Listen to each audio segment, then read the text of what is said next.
ভারত নিয়ন্ত্রিত কাশ্মীরে পর্যটকদের ওপর জঙ্গি হামলায় অন্তত ২৬ জন নিহত হয়েছেন। আহত হয়েছেন অনেকে।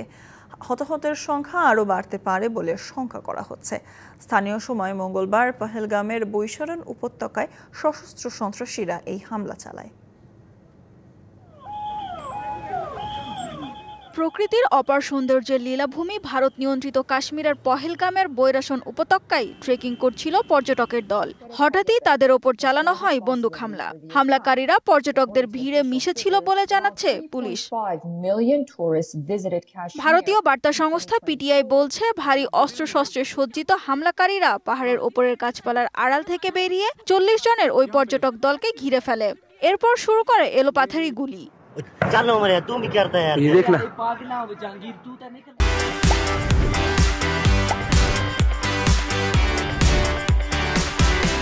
এই হামলার তীব্র নিন্দা জানিয়ে দেশটির প্রধানমন্ত্রী নরেন্দ্র মোদী বলেন, সন্ত্রাসের বিরুদ্ধে লড়াই আরও কঠোর হবে। এ ঘটনার পর তিনি স্বরাষ্ট্রমন্ত্রী অমিত শাহকে দ্রুত ব্যবস্থা নেয়ার নির্দেশ দেন।